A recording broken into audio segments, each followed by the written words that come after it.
Hello students, आज हम पढ़ेंगे ब्रायोफाइटा का आर्थिक महत्व। ब्रायोफाइटा का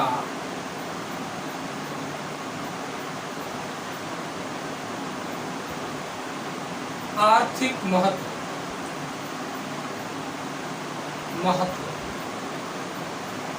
ब्रायोफाइटा का आर्थिक महत्व क्या होता है? मोसेस की कुछ जातियां शाकाहारी स्तनधारियों, पक्षियों व अन्य प्राणियों के भोजन के रूप में काम आती है, यानी कि इनका उपयोग जो है वो भोजन के रूप में किया जाता है। ब्रायोफाइटा के सदस्यों को दो भागों में विभक्त करती है, एक लिवरवर्ट और दूसरा मॉस। तो मोसेस की कुछ जातियां जो होती हैं जो प्राणियों के भोजन के रूप में काम आती है। नंबर 1,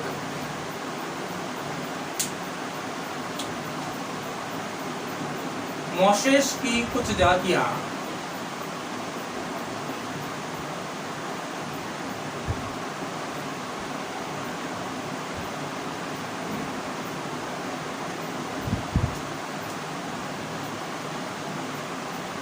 शाकाहारी स्तनधारियों,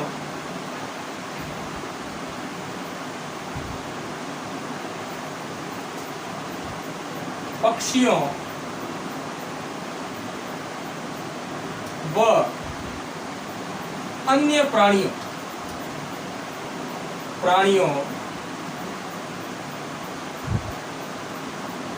के भोजन के रूप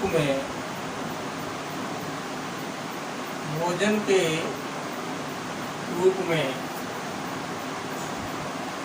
काम आती है।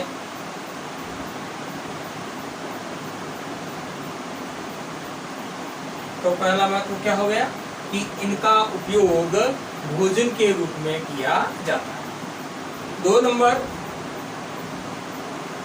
स्फेग्नम एक मोसेस है। स्फेग्नम की कुछ जातियां पीट प्रदान करती हैं और इस पीट का उपयोग ईंधन के रूप में किया जाता है। स्फेग्नम क्या है? स्फेग्नम एक मॉस है कि कुछ जातियां पीट प्रदान करती हैं।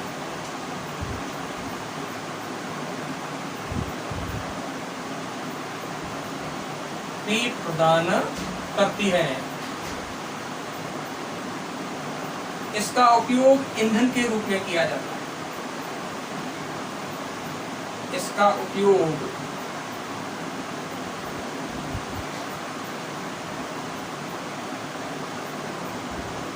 ईंधन के रूप में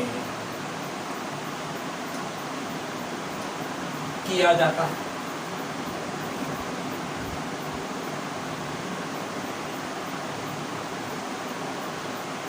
स्फेग्नम की कुछ जातियां जो होती हैं वो पीट प्रदान करती हैं और इस पीट का उपयोग ईंधन के रूप में किया जाता है। 3 नंबर इसका महत्व देखिए। ब्रायोफाइटा के सदस्यों में पानी रोकने की बहुत अधिक क्षमता पाई जाती है, जिसके कारण इनका उपयोग जो है वो पैकिंग के अंदर और सजीव पदार्थों को स्थानांतरित करने में किया जाता है ताकि नमी के कारण ये खराब नहीं हो। ब्रायोफाइटा के सदस्यों में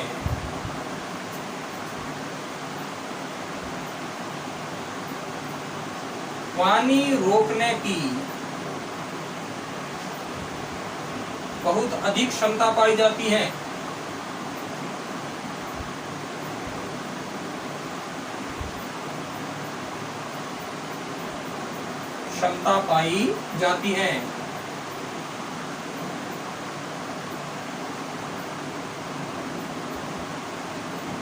इसलिए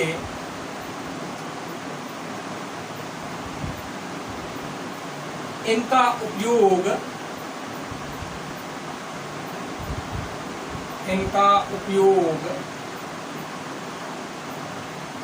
पैकिंग व सजीव पदार्थों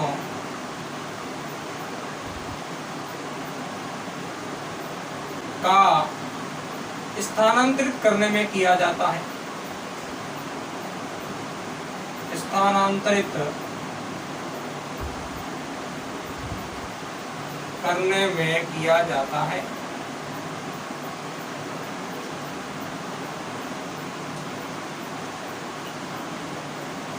चार नंबर देखिए, ब्रायोफाइटा अनुक्रमण में महत्वपूर्ण भूमिका निभाते हैं। ब्रायोफाइटा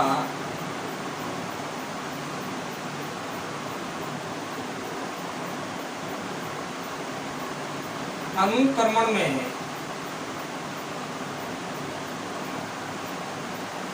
महत्वपूर्ण भूमिका निभाते हैं। महत्वपूर्ण भूमिका निभाते हैं।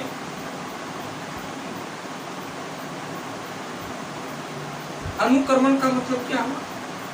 किसी भी जीव समुदाय में होने वाले वे श्रृंखलाबद्ध परिवर्तन जिनके परिणाम स्वरूप नए जीव समुदाय द्वारा उस समुदाय का प्रतिस्थापन किया जाता है, इसे अनुक्रमण कहते हैं। तो इसी प्रकार से जो मोसेस होते हैं, लाइकेन समेत ऐसे मोसेस होते हैं जो सर्वप्रथम चट्टानों पर उगते हैं और इन्होंने चट्टानों को विघटित किया और इन चट्टानों को उच्च कोटि के पादपों के लिए अनुरूप रहे, तो वहां पर उच्च कोटि के पादप विकसित हो गए। तो इस प्रकार से यह अनुक्रमण के अंदर महत्वपूर्ण भूमिका निभाते हैं। यानी कि ये जो होते हैं, जो चट्टान होती हैं, वहां पर सर्वप्रथम पाए जाने वाले सदस्य होते हैं।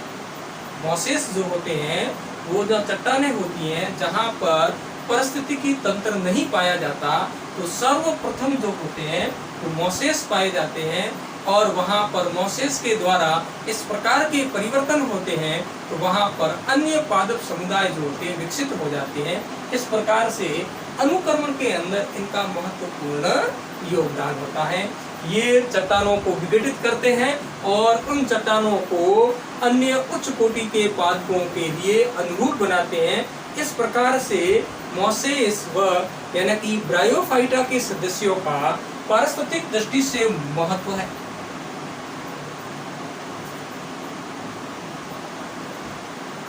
लाइकेन समेत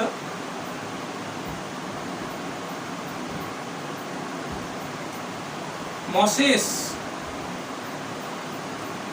ऐसे सजीव हैं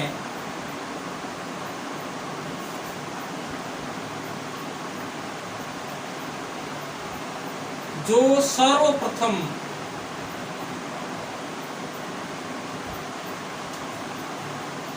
चट्टानों पर उगते हैं। इन्होंने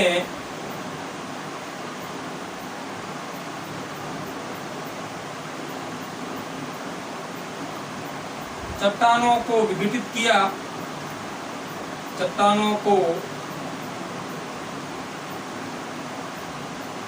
विघटित किया और अन्य उच्च कोटि के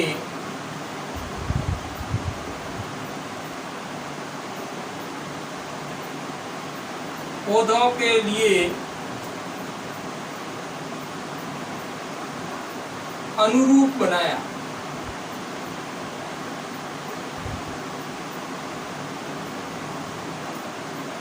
ठीक है, इस प्रकार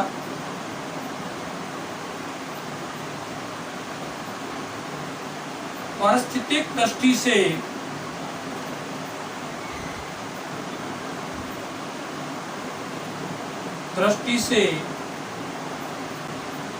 इनका महत्व है। इस प्रकार से ये अनुक्रमण के अंदर महत्वपूर्ण भूमिका निभाते हैं। यानी कि ये ऐसे जीव समुदाय हैं जिनके द्वारा वे श्रृंखलाबद्ध परिवर्तन होते हैं जिसके फलस्वरूप जो चट्टानें होती हैं वहां पर पारिस्थितिक तंत्र विकसित हो पाता है। ठीक है, तो मैं अलग से आप लिख लो, अनुक्रमण की परिभाषा यहाँ अलग से लिखना है। अनुक्रमण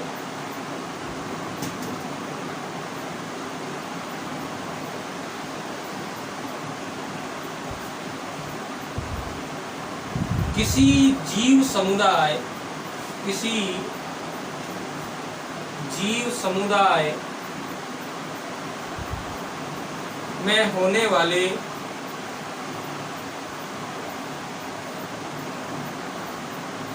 श्रृंखलाबद्ध परिवर्तन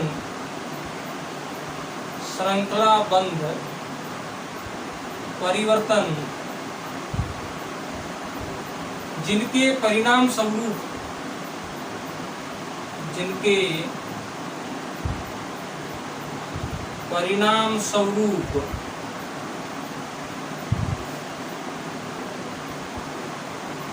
नए जीव समुदाय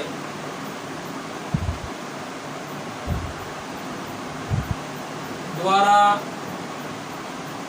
जीव समुदाय का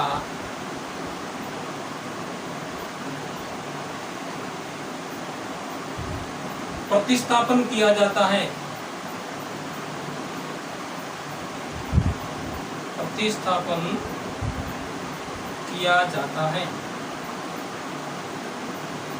इसे अनुक्रमण कहते हैं। इसे अनुक्रमण कहते हैं।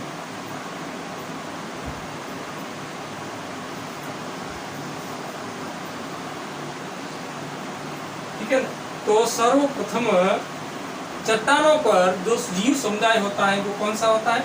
मोसेस। उस मोसेस के अंदर इस प्रकार से श्रृंखलाबद्ध परिवर्तन होते हैं और जिसके परिणाम स्वरूप उस मोसेस समुदाय का स्थान उच्च कोटि के पादपों द्वारा ले लिया जाता है।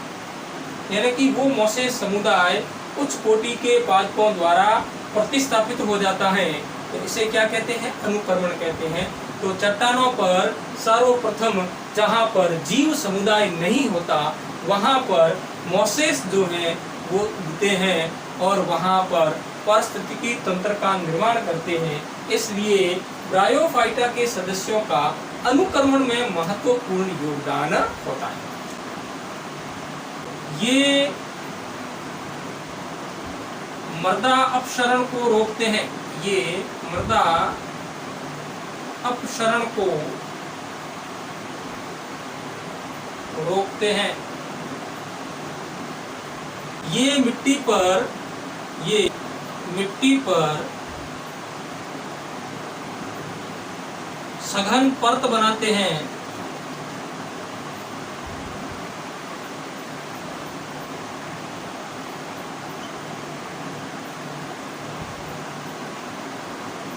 जिससे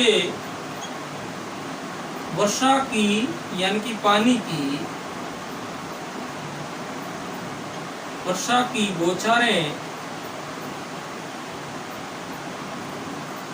मिट्टी को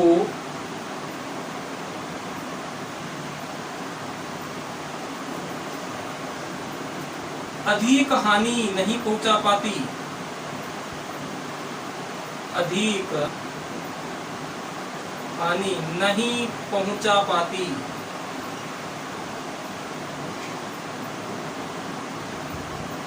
नहीं पहुंचा पाती है और इस प्रकार से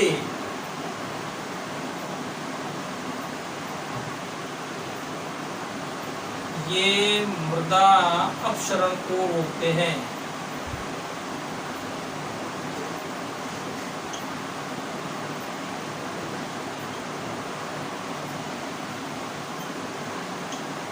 इस प्रकार से ये मृदा अपक्षरण को रोकते हैं। तो ये रहता है ब्रायोफाइटा के सदस्यों का आर्थिक महत्व। ठीक है, इनकी कुछ जातियां जो होती हैं वो भोजन के रूप में उपयोग में ली जाती हैं। इनकी कुछ जातियां जो होती हैं वो फीड प्रदान करती हैं जिसका उपयोग ईंधन के रूप में किया जाता है। इनका उपयोग पैकिंग व सजीव पदार्थों के स्थानांतरित करने में किया जाता है। और ये जो होते हैं ब्रायोफाइटा के सदस्य होते हैं वो अनुक्रमण में महत्वपूर्ण भूमिका निभाते हैं और ये मृदा अपक्षरण को रोकते हैं। ठीक है, ब्रायोफाइटा के सदस्यों को या ब्रायोफाइटा को दो भागों में विभक्त किया गया है। ब्रायोफाइटा को दो भागों में विभक्त किया गया है। देखिए, मैं ब्रायोफाइटा को कितने भागों में विभक्त किया गया है? दो, लिवरवर्ट और मॉस।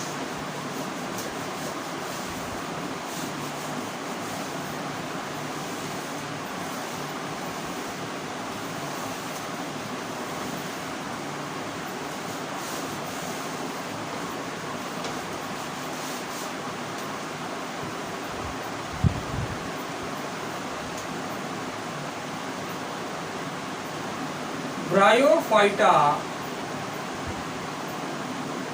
को दो भागों में विभक्त किया गया है। कौन कौन से? नंबर 1 लिवरवर्ट,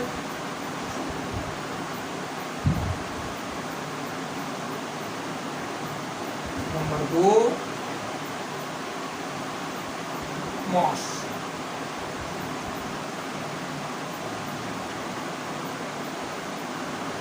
नंबर 1 लिवरवर्ट, ये निम्न कोटि के ब्रायोफाइटा होते हैं। ये निम्न कोटि के ब्रायोफाइटा होते हैं। यह निम्न कोटि के ब्रायोफाइटा होते हैं।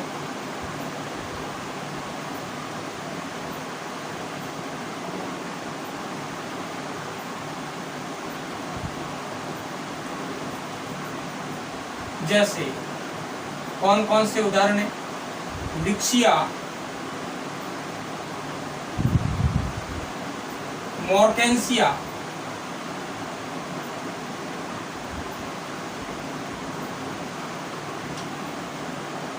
लिक्सिया, मॉर्केंसिया। दूसरा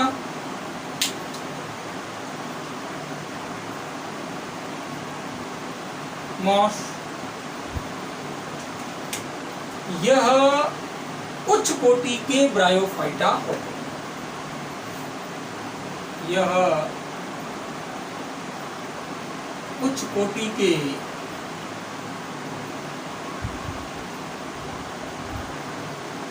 ब्रायोफाइटा होते हैं।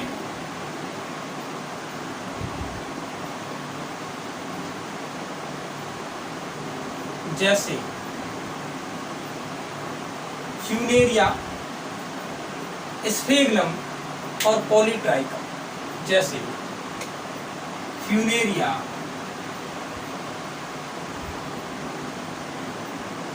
ये जो फ्यूनेरिया का पौधा है, स्फेग्नम जिससे पीट प्रदान होता है, और पॉलीट्राइकम,